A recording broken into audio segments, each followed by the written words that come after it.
All modal verbs explained clearly. इस पूरे के पूरे वीडियो में मैंने जितनी भी मॉडल वर्ब्स हैं ना, जो बेसिक जिनका यूज़ किया जाता है किसी भी कंपटीशन में, या फिर आप स्टूडेंट है, ठीक है, इंग्लिश के ग्रामर में मॉडल वर्ब्स का इस्तेमाल होता है जहाँ पर कुछ एक क्वेश्चंस आते हैं। जो रियल में जहाँ पर मॉडल वर्ब्स का यूज़ होता है उस कॉन्सेप्ट को मैं बहुत ही सिंपल तरीके से क्लियर करने वाली हूँ। तो चलिए स्टार्ट करते हैं। इस वीडियो में सबसे पहले देखें, एक क्वेश्चन निकल कर आता है कि मॉडल वर्ब्स का इस्तेमाल क्यों होता है। जो मॉडल वर्ब्स रहती है ना, उनका यूज़ क्यों होता है, यानी कि हम इन्हें वाक्यों में क्यों लगाते हैं, इस्तेमाल क्यों करते हैं, मॉडल वर्ब्स का यूज़ क्यों किया जाता है। मॉडल वर्ब्स वाक्य में मूड, एटीट्यूड यानी कि रवैया, और पॉसिबिलिटी, परमिशन, नेसेसिटी और भी ऐसी कई बातें दिखाने के लिए इस्तेमाल होता है इन मॉडल वर्ब्स का। इनसे पता चलता है कि स्पीकर किस तरह से बात कर रहा है, आदेश दे रहा है, अनुमति दे रहा है, सलाह दे रहा है, अनुमान लगा रहा है। ये वाली जो फीलिंग्स है, मतलब आदेश की आ रही है, अनुमति की आ रही है, सलाह की आ रही है, ये सारी बातें हमको इन मॉडल वर्ब से पकड़ में आती है। यानी इन मॉडल वर्ब्स को पकड़कर ही हम यूज़ करते हैं, ऐसे सेंटेंसेस, ऐसे वाक्य बनाते हैं। आदेश देने के लिए हम इन मॉडल्स वर्ब्स का ही यूज़ करते हैं, ठीक है। अब इन्हें इंग्लिश में हेल्पिंग वर्ब्स भी कहा जाता है। ये हेल्पिंग वर्ब रहती है, ठीक है, मुख्य क्रिया नहीं होती। मुख्य क्रिया की जैसे इसमें आईएनजी लगा दिया, ईडी जोड़ दिया, ऐसा नहीं होता है। ये एज इट इज़ रहती है, इसमें एस या एस भी नहीं लगता है, क्योंकि ये मेन वर्ब की मीनिंग को बदलते हैं, हेल्पिंग वर्ब के रूप में ये काम करते हैं। अब आसान से शब्दों में अगर कहें तो मॉडल वर्ब्स इसलिए इस्तेमाल होते हैं ताकि वाक्य में सही मीनिंग आए। क्या काम करना चाहिए, कर सकते हैं, करना ज़रूरी है, अनुमति है या नहीं है, या फिर सिर्फ संभावना है, ये सारी की सारी सिचुएशन ऐसी फीलिंग आती है तो इन मॉडल वर्ब्स का यूज़ करते हैं। एक एक करके मैं सारा कॉन्सेप्ट क्लियर करूँगी साधारण से शब्दों में, इजी तरीके से। इनसे सेंटेंस का पूरा भाव, मीनिंग बदल जाता है अगर इनका इस्तेमाल करते हैं तो।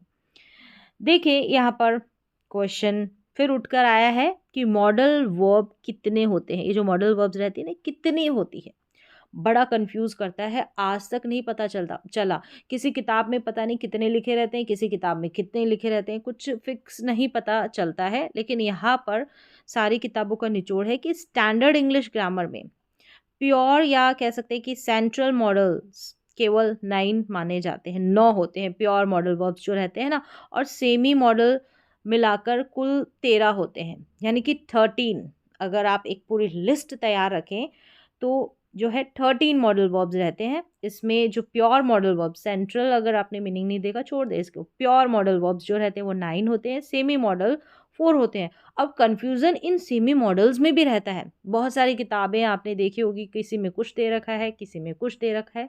तो यहाँ पर आप समझ लें कि टोटल एक लिस्ट हमारे सामने 13 मॉडल वर्ब्स की तैयार हो जाती है। जैसे प्योर मॉडल वर्ब्स ये हैं, can, could, may, might, shall, should, will, would, must. इनका भी अपना एक फंडा रहता है कि प्योर क्यों कहते हैं, उनको भी मैं बाद में डिटेल में बताऊंगी, क्योंकि एक जो वीडियो है इसमें काफ़ी हद तक आपका स्ट्रक्चर तैयार हो जाएगा, लेकिन कुछ बातें रह जाएगी, वो आगे कभी और जैसे मुझे समय मिलेगा मैं बताऊंगी किसी और वीडियो में, ठीक है। अब ये सेमी मॉडल्स है, 4 है, ठीक है, 4 है। इसमें जैसे ऑट टू, यूज टू, ये हो गई प्योर मॉडल वर्ब्स। अभी एक एक करके इनको देखेंगे, ठीक है। अब यहाँ पर है ought to, use to, need, और ये डेयर, ये भी मॉडल वर्ब है। लेकिन इनमें भी कंफ्यूजन है, काफ़ी सारी किताबों में आपको और अलग चेंजेस मिल जाएंगे, आपको हैव टू मिल जाएगा। तो उनमें क्या फ़र्क है उसको अभी मैं क्लियर कर देती हूँ। जैसे ओल्डर, ओल्डर जो थी ना, पुरानी ट्रेडिशनल, जो पुरानी जो ग्रामर ऐसे कह सकते हैं ना, तो सेमी मॉडल्स थे ना, ये सब थे। जैसे ऑट टू, नीड था, डेयर था, इनको माना जाता था पुरानी जो किताबें थी, या हमारा जो ट्रेडिशनल जो मेथड था उसमें, ठीक है। यूज्ड टू को उस समय सेमी मॉडल नहीं माना जाता था, ठीक है। ये जो यूज्ड टू है ये भी आता है, ठीक है, अभी। और यहाँ पर देखिए have to, need to, be going to को अलग कैटेगरी में रखा जाता, इनको अलग रखा जाता था, मॉडल्स में नहीं रखा जाता था। लेकिन अब चेंज हो गया है, पुराना और नया इसमें भी फैशन है। देखिए मॉडर्न ग्रामर जो है ना, उसमें सेमी मॉडल्स क्या है, देखिए नई ग्रामर के अनुसार अब सेमी मॉडल्स 4 माने जाते हैं। ये थोड़ा सा मैं बेसिक बता रही हूँ, कंफ्यूज ना हो। बस इसके बाद आपको करना कुछ नहीं है, जो मॉडल वर्ब्स है ना, इनके बेसिक से यूजेस है वो आने चाहिए, फिर भी थोड़ी सी थ्योरी आपको पता होनी चाहिए। देखिए मॉडर्न सेमी मॉडल्स में ये जो है ना, ये हैव टू, नीड टू, आजकल, आज के ज़माने में कह सकते हैं, आपको कई किताबों में ये मिल जाएंगे, और कई जो पुरानी किताबें हैं उसमें ये वाले और टू, नीड डेयर ये मिल जाएंगे। ठीक है, अभी हाल फिलहाल आपको ऐसे देखने को मिलेगा। Have to, need to, use to, be going to clearly कहीं पर नहीं मिलेगा, लेकिन ये आजकल मॉडर्न ज़माने में इनका यूज़ किया जा रहा है। तो एक एक करके सारे यूजेस भी मैं बताऊंगी। पुरानी इंग्लिश ग्रामर की कुछ किताबें थी ना, उसमें आपको 13 मॉडल वर्ब्स भी मिल जाएंगे। लेकिन एट प्रेजेंट अभी हम मॉडर्न ज़माने की ओर देखते हुए हम मानेंगे कि 12 मॉडल वर्ब्स है। इसकी पूरी जो लिस्ट है मैं वो बताने वाली हूँ, कंफ्यूज ना हो, कुछ सेमी मॉडल वर्ब्स है। अब सेमी मॉडल वर्ब्स में क्या रहता है वो भी मैं कभी टाइम मिलेगा तो उसमें भी उसको क्लियर बताऊंगी। अभी यहाँ पर डाल दिया तो काफ़ी कन्फ्यूज़न पैदा हो जाएगा उनके यूजेस को लेकर। तो यहाँ पर सीधी सी बात है, 12 मॉडल वर्ब्स है, इनका क्या काम है ये ऑलरेडी मैंने बता दिया। अब एक एक करके इनका यूजेस देखेंगे, जो भी स्कूल के ग्रामर में जहाँ पर यूज़ होता है, कुछ कॉम्पिटिशन्स में यूज़ होता है, वहाँ पर ही आपको हेल्प कर देगा। तो ऐसा स्ट्रक्चर यहाँ पर खड़ा हो जाएगा। देखिए यहाँ पर जो है सबसे पहले है कैन। ठीक है, कैन एबिलिटी और परमिशन को दिखाता है। हिंदी में कहें तो क्षमता या अनुमति बताने के लिए, अनुमति बताना मतलब देने के लिए। ठीक है, इसके लिए इसका यूज़ किया जाता है। तो पहले यहाँ पर सबसे पहले जो है यूजेस दे रखे हैं यहाँ पर, फिर हम एग्जाम्पल्स भी देख लेंगे, या फिर मैं एग्जांपल्स बता दूं साथ में, तो साथ में ये सारी चीज़ें भी दोबारा से आ जाएगी, कोई बात नहीं, आपका रिवीजन हो जाएगा। तो देखिए कुड का इस्तेमाल है पास्ट एबिलिटी के लिए, पोलाइट रिक्वेस्ट के लिए यूज़ होता है। भूतकाल के क्षमता या विनम्रता या अनुरोध के लिए यूज़ होता है कुड का। फिर देखिए थर्ड पे है ये मे का परमिशन है, पॉसिबिलिटी के लिए होता है, अनुमति या संभावना दिखाने के लिए होता है। फिर देखिए माइट का वीक पॉसिबिलिटी के लिए यूज़ होता है, कमज़ोर संभावना दिखानी हो ना तो माइट का यूज़ होता है। शैल का यूज़ होता है सजेशन और ऑफर, फॉर्मल होती है। ठीक है, फॉर्मल शैल का ऑफिस वगैरह में सुझाव या ऑफर देने के लिए औपचारिक रूप से। शुड का यूज़ होता है एडवाइस के लिए, ड्यूटी के लिए, सलाह या कर्तव्य बताने के लिए। फिर देखिए 7 नंबर पर है विल का यूज़ फ्यूचर और विलिंगनेस के लिए होता है। ठीक है, भविष्य या इच्छा बताने के लिए। वुड का यूज़ पोलाइट रिक्वेस्ट के लिए, इमेजिनेशन के लिए भी यूज़ होता है। वुड का अपना अलग काफ़ी सारा यूज़ होता है, तो ये भी मैं अलग अलग क्लियर करूँगी। पहले तो एक स्ट्रक्चर तैयार किया है कि मॉडल वर्ब्स 12 है तो उनके क्या यूजेस है, ये कॉन्सेप्ट आपका क्लियर हो जाएगा। फिर विनम्र, अनुरोध या कल्पना के लिए वुड का यूज़ हो गया। 9th में देखिए मस्ट है, मस्ट का स्ट्रॉन्ग नेसेसिटी या कंपल्शन, ज़रूरी काम, मजबूरी या आदेश बताने के लिए इस मस्ट का यूज़ होता है। और टू का मॉरल ड्यूटी एडवाइस के लिए, नैतिक कर्तव्य या सलाह देने के लिए। तो ये भी मैं आगे और क्लियर करूँगी, शुड में क्या फ़र्क है, सब कुछ है ना। नीड का यूज़ होता है 11 में, मॉडल यूज़ है नेसेसिटी। ठीक है, नेसेसिटी के लिए, ज़रूरत या आवश्यकता बताने के लिए नीड का यूज़ होता है। डेयर का करेज के लिए, चैलेंज के लिए, हिम्मत या चुनौती बताने के लिए। तो यहाँ पर हम सभी देखेंगे, चाहे वो जो है ना सेमी मॉडल वर्ब्स पुराने हो या नए हो, उनका यूज़ क्या है वो देखेंगे, ज़्यादा किसका यूज़ होता है वो भी देखेंगे। अब यहाँ पर 12 मॉडल वर्ब्स की जो फुल टेबल है, इससे आपको और अधिक अच्छी तरीके से समझ में आ जाएगा। देखिए यहाँ पर एग्जाम्पल है इनमें सब में। तो सबसे पहले देखिए कैन मॉडल वर्ब है, ये एबिलिटी, क्षमता दिखाता है। सबसे पहले हम पॉजिटिव सेंटेंस देखेंगे। देखिए इसका पॉजिटिव सेंटेंस है, शी कैन डांस, वह अच्छी तरह नृत्य कर सकती, मतलब वह नाच सकती है। तो ये एबिलिटी यानी क्षमता दिखाई जा रही है इस शी की। अब इसी को नेगेटिव बना देंगे तो नेगेटिव देखिए, शी कैन नॉट डांस हो गया, डांस वेल, वह अच्छी तरह से जो है नाच नहीं सकती, नृत्य नहीं कर सकती। लैक ऑफ एबिलिटी यानी कि इसमें जो इसकी क्षमता है ना उसमें कमी बता दी। तो मतलब किसी में क्षमता है और पॉजिटिव नेगेटिव बन गया, है और नहीं है दोनों सिचुएशन इस कैन के थ्रू हम जो है बता सकते हैं। अब जब भी है ये कैन नॉट में एक ज़्यादा मिस्टेक कर देते हैं स्टूडेंट्स जो रहते हैं, इसमें थोड़ा गैप दे देते हैं, वो गैप नहीं देना होता, पहले हर कोई दे देता है, ठीक है, जो शुरुआत पे पढ़ता है। फिर देखिए इंटरोगेटिव में क्या है, अब यहाँ पर ये प्रश्नवाचक वाक्य है ना, तो शुरुआत हम जो भी हेल्पिंग वर्ब रहती है, तो यहाँ पर मॉडल भी तो हेल्पिंग वर्ब है, उसी से शुरुआत करेंगे। स्ट्रक्चर आपको पता होना चाहिए। कैन शी डांस वेल, क्या वह अच्छी तरह नृत्य कर सकती है। आस्किंग एबिलिटी, अब ये पूछा जा रहा है कि ये क्षमता है उसमें, तो इस तरीके से हम जो है नकारात्मक वाक्य भी बना सकते हैं, पॉजिटिव जो सकारात्मक है वो भी, और हम प्रश्न भी कर सकते हैं। इस प्रश्न में हम नकारात्मक भी ऐड कर सकते हैं, नॉट को भी यूज़ कर सकते हैं। तो ये तो हो गया कैन का यूज़ क्षमता बताने के लिए, और नहीं है तो भी उसके लिए भी तो कैन का यूज़ होगा ना, कैन नॉट लगा देंगे। चलिए अब नेक्स्ट हम देख लेते हैं कुड, यानी कि पास्ट एबिलिटी, भूतकाल की क्षमता के लिए कुड का यूज़ होता है। पॉजिटिव सेंटेंस देखें, ही कुड रीड एट 4। अब यहाँ पर देखिए सिचुएशन के अनुसार कई बार कहे कि एक और सेंटेंस इसमें ऐड होगा तो हम पहचानेंगे, नहीं, जैसी सिचुएशन रहेगी ना पहचान जाएंगे। अब यहाँ पर कुड है कि ही कुड रीड एट 4, मतलब वह 4 साल में पढ़ सकता था, इसका मतलब ये पास्ट की पढ़ने की बात कह रहा है, कोई 4 साल का था तो पढ़ सकता था, तो इसका मतलब एबिलिटी, और एबिलिटी भी पास्ट की है, ठीक है, पास्ट एबिलिटी। अब ये आपको पहचानना है सेंटेंसेस है, ऐसा नहीं कि इसमें ये वैन जोड़ दिया तो ऐसे हो गया, नहीं, सिचुएशन पहचाननी है बस। नेगेटिव देखे, he could not read eight 4, मतलब कि वह 4 साल में नहीं पढ़ सकता था। लैक ऑफ पास्ट एबिलिटी, ये इसमें नहीं थी एबिलिटी, कमी थी, ठीक है। अब प्रश्न भी कर सकते हैं, कुड ही रीड एट 4, मतलब बचपन की पूछा जा रहा है कि वो पढ़ सकता था, क्या वह 4 साल में पढ़ सकता था, तो आस्किंग पूछा जा रहा है पास्ट एबिलिटी के बारे में। तो इस तरीके से हम चेंज कर सकते हैं, पॉजिटिव भी बना सकते हैं, नेगेटिव भी, इंटरोगेटिव भी, तीनों सेंटेंसेस यहाँ पर मैंने लिए हैं, ठीक है। तो कैन हो गया, कुड हो गया, प्रेजेंट और पास्ट की एबिलिटी समझ में आ गई। मे पे आ जाते हैं, मे परमिशन, तो देखो जिसका ज़्यादा इस्तेमाल होता है, ऊपर आ गया कैन, आ गया कुड, आ गया फिर मे आ गया, इस तरीके से। मे जो है परमिशन, अनुमति के लिए। पॉजिटिव सेंटेंस देखिए, यू मे गो नाउ, मतलब आप जा सकते हैं, परमिशन दी जा रही है, ठीक है। अब नेक्स्ट देखिए negative, you may not go now, आप नहीं जा सकते, नेगेटिव भी बन गया, तो यहाँ मना किया जा रहा है, ठीक है, परमिशन के लिए। इंटेरोगेटिव, मैडम से पूछा जा रहा है, मे आई गो नाउ, क्या मैं अब जा सकता हूँ, तो आस्किंग परमिशन, तो पूछा जा रहा है, पूछ भी सकते हैं, ठीक है, किसी को परमिशन दे भी सकते हैं, नहीं भी दे सकते, तो इस तरीके से जो है नेगेटिव भी बन रहा है। और भी कुछ फ़र्क रहेगा तो वो मैं आगे क्लियर करूँगी, अभी तो हम बस इस टेबल के ऊपर फोकस करेंगे, तो आप कंफ्यूज नहीं होंगे, वरना कंफ्यूज हो जाएंगे। और ज़्यादा इसमें मैंने ऐड कर दिया, इसी मॉडल से जुड़े हुए और काफ़ी सारे कन्फ्यूज़न डाउट उनको ऐड कर दिए, वो अलग से उनको क्लियर करेंगे। अब देखिए फोर्थ है माइट, इसमें ये वीक पॉसिबिलिटी, कम संभावना को दिखाता है, ठीक है। अब यहाँ पर पॉजिटिव, इट में रेन टुडे, अगर कम संभावना है तो आज बारिश हो सकती है, संभावना कम है, बस ये सेंस रखना है कि माइट का मतलब कम संभावना, वीक पॉसिबिलिटी। नेगेटिव भी बन गया, it might not rain today, आज बारिश नहीं भी हो सकती है, नेगेटिव बन गया। ऐसे ही इंटेरोगेटिव बना दिया, ठीक है, asking possibility, might it rain today, क्या आज बारिश हो सकती है, ठीक है, ऐसे इस तरीके से। फिर देखिए शैल आ गया 5th नंबर पर, सजेशन और ऑफर, सुझाव के लिए शैल का यूज़ किया जाता है।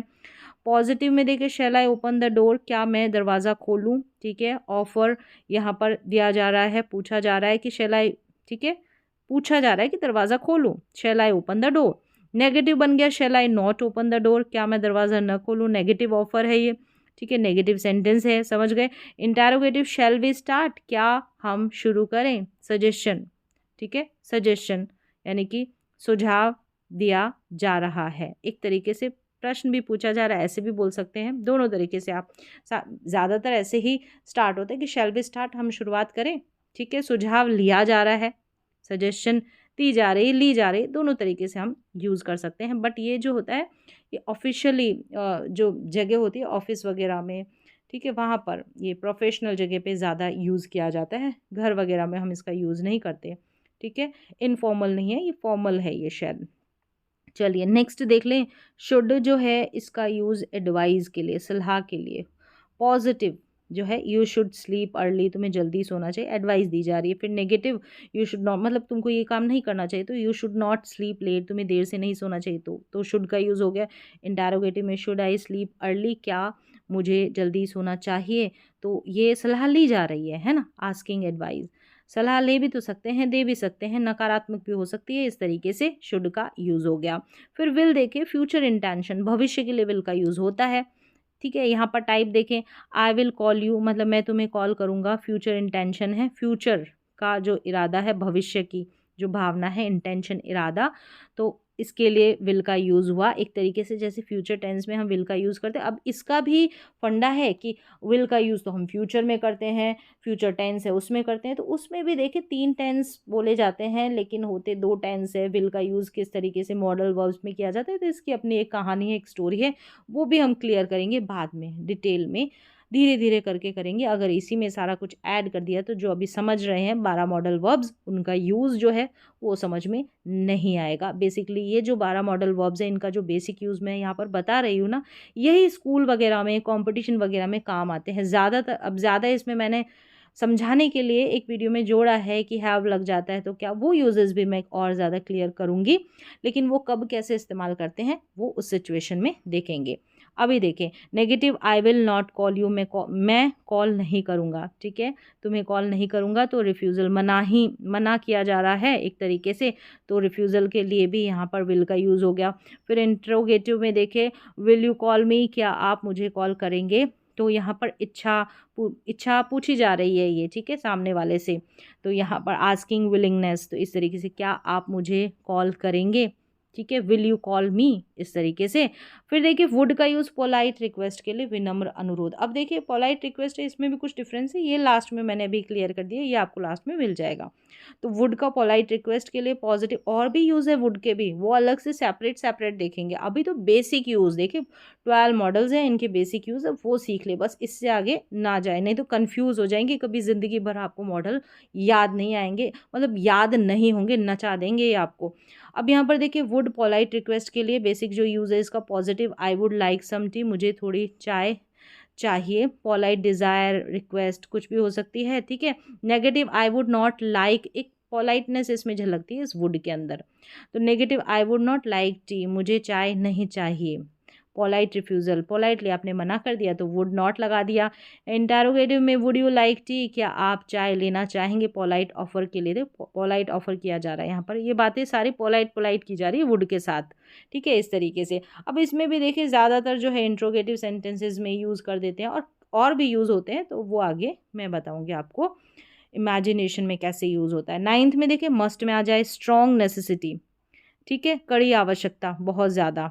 ठीक है, मस्ट। अब यहाँ पर है positive, you must where a helmet, मतलब तुम्हें हेलमेट पहनना चाहिए, नेसेसिटी है, ज़रूरी है ये। ठीक है, ये ज़रूरी है एक तरीके से। जो भी रोड सेफ्टी की बातें होती हैं वहाँ पर ये करना ही चाहिए तुम्हें। ऐसी कोई सिचुएशन आती है, अभी तुम्हें ऐसे इस क्रॉसिंग पे तुमको रोड क्रॉस करनी चाहिए, कोई जहाँ पर ज़रूरी है, नेसेसिटी है, वहाँ पर आप यहाँ पर मस्ट का यूज़ कर देंगे। Negative, you must not smoke, तुम्हें धूम्रपान नहीं करना चाहिए। स्ट्रिक्ट प्रोहिबिशन रहता है ना, ये वाली मनाही जो रहती है, स्ट्रिक्ट प्रोहिबिशन, तो यहाँ पर ऐसे सिचुएशन में मस्ट का यूज़ नेगेटिव सेंटेंस में हो गया। इंटरोगेटिव में मस्ट वी फिनिश टुडे, मतलब आस्किंग नेसेसिटी पूछी जा रही है कि क्या हमें आज ख़त्म करना है, मस्ट वी फिनिश टुडे। वैसे इसका यूज़ देखें इतना ज़्यादा होता नहीं है, ज़्यादातर देखें नेगेटिव सेंटेंस में होता है। स्कूल वगैरह में क्वेश्चन पेपर में ये आ जाता है कि तुम्हें धूम्रपान नहीं करना चाहिए, यहाँ पर कौन सा शुड मॉडल आएगा, मस्ट आएगा, इस तरीके से ऑप्शंस में आ जाता है। तो स्ट्रिक्ट प्रोहिबिशन के लिए इसका मस्ट का यूज़ होता है। और यहाँ पर मस्ट का स्ट्रॉन्ग पॉसिबिलिटी रहती है ना, वहाँ पर भी होता है, वो ठीक है, लेकिन एग्ज़ाम की सहूलियत से ये जो टेबल है वो बहुत फ़ायदेमंद है। बाकी तो अब इसको बढ़ा चढ़ाकर और भी मैं आपको बता सकती हूँ। अब चलिए नेक्स्ट देखिए, 10th में है और टू, ठीक है, मॉरल ड्यूटी, नैतिक कर्तव्य के लिए इसका यूज़ किया जाता है। पॉजिटिव में वी और टू हेल्प अदर्स, हमें दूसरों की मदद करनी चाहिए, मॉरल ड्यूटी। फिर नेगेटिव में देखिए we ought not to ignore others, हमें दूसरों को नज़रअंदाज नहीं करना चाहिए, नेगेटिव ड्यूटी यहाँ पर कि नज़रअंदाज भी नहीं करना चाहिए। इंटरोगेटिव में ऑट वी, ये यूज़ नहीं होता है, फिर भी दे रखा है मैंने, ought we to help them, help की बात आ गई, ऑट का यूज़ हो गया, क्या हमें उनकी मदद करनी चाहिए, आस्किंग ड्यूटी, क्या ये पूछा जा रहा है ना सामने से कि ये हमारा कर्तव्य है। फिर देखिए 11 पे नीड आ गया, नेसेसिटी, आवश्यकता, यहाँ पर देखिए positive, you need finish this work, मतलब तुम्हें ये काम पूरा करना ज़रूरी है, नेसेसिटी है, ज़रूरत है, आवश्यकता है, you need finish this work. अब नेगेटिव देखें यहाँ पर, यू नीड नॉट वरी, तुम्हें चिंता करने की ज़रूरत नहीं है, नो नेसेसिटी, कोई नेसेसिटी नहीं है, तुम फिक्र मत करो, चिंता मत करो, यू नीड नॉट वरी। ठीक है, इस तरीके से। इंटेरोगेटिव में नीड आई कम नाउ, क्या मुझे अभी आना है, need I come now, asking necessity, पूछा जा रहा है। ठीक है यहाँ पर। अब यहाँ पर देखिए 12 पे है डेयर, चैलेंज, चुनौती। ठीक है, ऐसा चैलेंज और चुनौती के लिए डेयर का यूज़, हिम्मत, हिम्मत वाला सेंस आ जाता है। Positive, he dare speak the truth, मतलब वह सच बोलने की हिम्मत करता है, करेज है उसमें, साहस है, इतना इतना डेयर करता है। ठीक है, he dare speak the truth. Next देखिए negative, he dare not speak the truth, वह सच बोलने की हिम्मत नहीं करता, लैक ऑफ करेज। अब यहाँ पर देखिए टू लगकर भी आते हैं कुछ मॉडल्स इन्हीं में, तो उनका भी इस्तेमाल मैं बताऊंगी स्टेप बाय स्टेप, धीरे धीरे। नेगेटिव हो गया यहाँ पर, he dare not speak the truth, वह सच बोलने की हिम्मत नहीं करता, लैक है इसमें करेज का, करेज साहस है ना, उसकी कमी है। इंटेरोगेटिव में dare he speak the truth, क्या वह सच बोलने की हिम्मत करता है, आस्किंग करेज, पूछा जा रहा है उसके साहस के बारे में, dare he speak the truth, इस तरीके से सेंटेंस बनेगा। अब नीचे मैं आपको 4 सेमी मॉडल वर्ब्स जैसे have to, need to, use to, be going to का भी थोड़ा यूज़ बता देती हूँ, जो आजकल जो मॉडर्न ज़माना है, हमारी मॉडर्न कुछ ग्रामर बुक्स में मिल जाएगा, कहीं कहीं पर आपको मिल जाएगा, कहीं आपके हाथ में अगर पुरानी किताब लगी तो वहाँ नहीं मिलेगा, और वहीं पर आपकी जो कन्फ्यूज़न बढ़ती रहेगी और उलझन बढ़ती रहेगी, और आप उसी उलझन और कन्फ्यूज़न में फंसे रहेंगे। अगर निकलना है तो इस तरीके से पढ़ेंगे तो निकल पाएंगे, नहीं तो आपका जो कन्फ्यूज़न है कभी दूर नहीं होगा। मॉडल का चैप्टर कभी भी ख़त्म नहीं होगा, पूरी स्कूलिंग कर लेंगे, कॉलेज में जाएंगे तब तक मॉडल मॉडल करते रहेंगे।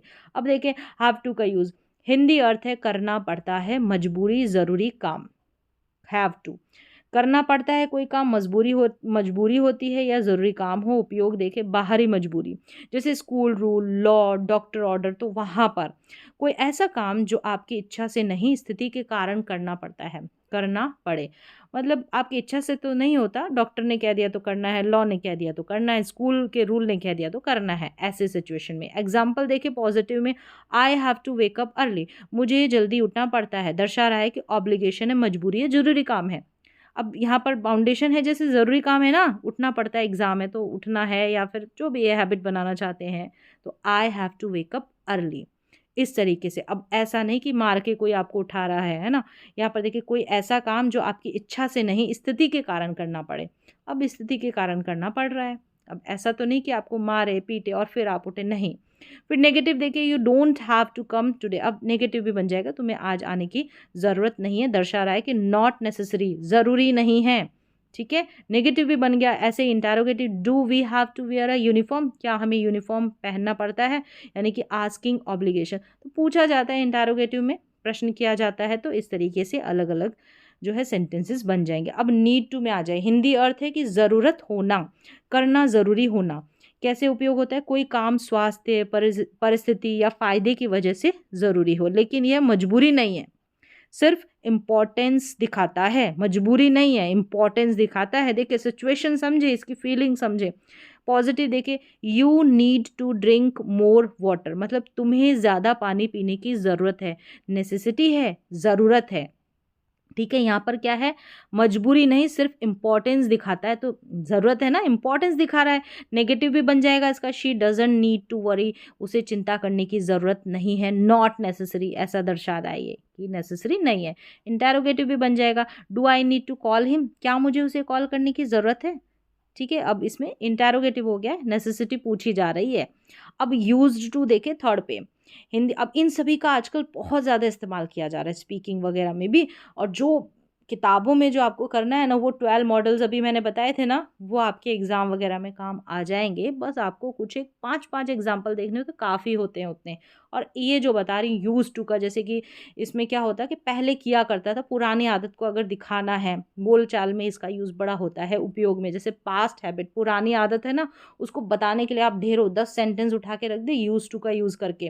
देखिए पास्ट सिचुएशंस, पहले कुछ होता था अब नहीं है, लेकिन पहले किया करते थे, पहले साइकिल से स्कूल जाया करते थे, अब तो आप बड़े हो गए, ऑफिस कार से जा रहे हैं। तो पहले जाया करते थे ना, अब नहीं जाते ना, अब थोड़ी साइकिल से स्कूल जाएंगे, स्कूल का टाइम गया। तो ऐसे सिचुएशन में हम जो है उन बातों को दोहराने के लिए, पुरानी बातों को, पुरानी चीज़ों को याद करने के लिए यूज टू का इस्तेमाल। एग्जाम्पल्स देखिए पॉजिटिव में, I use to play football every day, मैं रोज़ फुटबॉल खेला करता था। अभी की बात नहीं कर रहे हैं, अब तो शायद आप बूढ़े भी हो गए, ऐसा हो सकता है, तो आप याद कर रहे हैं उस समय की बात को, वो सिचुएशन को। तो ऐसे सिचुएशन में पास्ट हैबिट, पुरानी आदत थी आपकी। Negative, she didn't use to like coffee, उसे पहले कॉफ़ी पसंद नहीं थी। ठीक है, पास्ट सिचुएशन, पहले अलग था, मतलब कॉफ़ी पहले पसंद नहीं थी, अब हो सकती है। ठीक है, ऐसा। Interrogative, did you use to live in Delhi, क्या तुम पहले दिल्ली में रहते थे, दर्शा रहा है आस्किंग अबाउट पास्ट हैबिट और सिचुएशन। ऐसे पास्ट में मतलब ये रहा करते थे शायद पढ़ते हुए, ऐसा कुछ पूछने के लिए। तो यहाँ पर भी हैबिट और सिचुएशन पास्ट की पूछी जाए तो।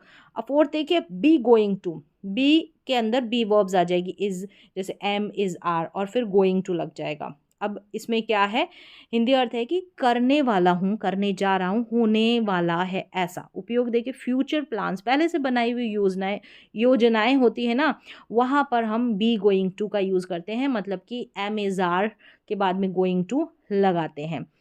देखिए यहाँ पर एग्जाम्पल पॉजिटिव में है, तो एम इज आर तो आप सब्जेक्ट के अनुसार लगा लेंगे, इतना तो आपने टेंसेस पढ़ा होगा आप जब मॉडल वर्ब सीख रहे हैं। तो I am going to start a new course, मतलब मैं नया कोर्स शुरू करने वाली हूँ। फ्यूचर प्लान है, मेरी योजना है, अभी किया नहीं है, फ्यूचर में करना है, तो योजना चल रही है, मेरी भी चल रही है, ऐसा। तो I am going to start a new course. फिर देखिए नेगेटिव में, he is not going to attend the meeting, इसकी इच्छा नहीं है कि वह मीटिंग में जाने वाला नहीं है। उस वह जो he is not going to attend the meeting, मतलब फ्यूचर इंटेंशन जो है ये करने की नहीं है, मतलब उसको मीटिंग अटेंड नहीं करनी है, ऐसा।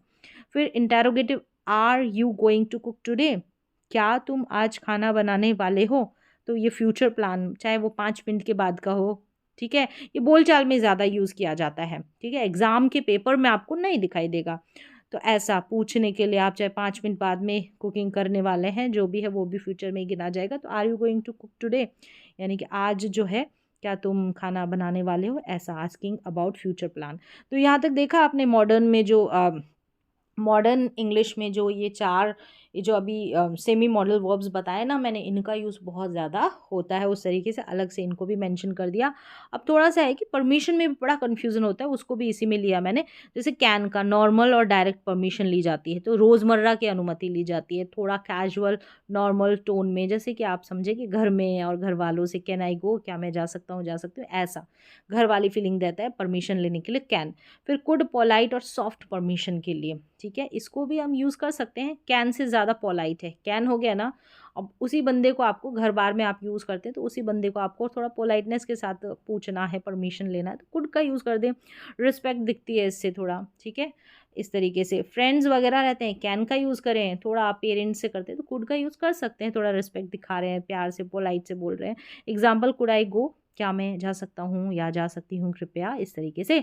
वुड जो है वेरी पोलाइट, फॉर्मल रिक्वेस्ट है, वेरी पोलाइट फॉर्मल रिक्वेस्ट है। देखिए वुड का ऑफिस वगैरह में, स्कूल वगैरह में, अब देखिए स्कूल में मे का यूज़ करते हैं, तो वुड का ऑफिस वगैरह में यूज़ कर लिया जाता है, मे का भी यूज़ करेंगे तो ऐसा कुछ नहीं है। सबसे ज़्यादा विनम्र है, बहुत ज़्यादा विनम्र है। ठीक है, ज़्यादा आदर और सभ्यता दिखाता है, तो कर लेते हैं आजकल। तो would you allow me to go, क्या आप मुझे जाने की अनुमति देंगे, इस तरीके से यूज़ कर देंगे। फिर देखिए यहाँ पर कैन जो है सामान्य परमिशन के लिए, कुड जो है पोलाइट परमिशन के लिए, वुड जो है बहुत पोलाइट परमिशन के लिए। इस तरीके से इनमें डिफरेंस कर सकते हैं, और भी जितने भी मॉडल वर्ब्स है ना, उनमें मैं धीरे धीरे करके और भी जितने भी डिफरेंस है, अंतर है बीच में, ठीक है, तो वो भी क्लियर करूँगी। तो यहाँ तक तो जो आज का जो वीडियो है ना, इसमें क्या है कि जो भी स्कूलिंग में जो मॉडल वर्ब्स पूछे जाते हैं उनका बेस को मैंने क्लियर किया है। बोलचाल में कुछ ये जो सेमी मॉडल वर्ब्स आते हैं ना, अभी यूज़ किया, जहाँ पर हमने हैव टू को लिया है, यूज़ टू को लिया, तो उनका भी बहुत ज़्यादा स्पीकिंग में यूज़ होता है। तो बहुत सिंपल तरीके से मैंने यहाँ पर मॉडल वर्ब्स को समझाने की कोशिश की है। उम्मीद है कि मैं आपको समझा पाई हूँ बहुत ही सरल भाषा में। अभी ये सीरीज़ ख़त्म तो नहीं होती है, अभी यहाँ से स्टार्ट है तो कंटिन्यू रहेगी, लेकिन हाँ ये है कि अभी जो आपने सीखा ना, तो यहाँ से आपका स्ट्रक्चर क्लियर हो गया कि क्या मॉडल वर्ब्स कैसे यूज़ करना है, ये आपको समझ में आ गया। अब इसके आगे जो है हैव हैज़ लग जाता है, हैव ही लगेगा वैसे मॉडल वर्ब्स के, तो वो क्यों लगता है, कैसे लगता है, हैव हैज़ लग रहा है या हैव हैड लग रहा है, तो क्या है उनका यूजेस, तो वो एक एक वीडियो में क्लियर होंगे, एक साथ अभी इसमें नहीं होंगे। तो चलिए मिलेंगे अगले ही ऐसे ही वीडियो के साथ।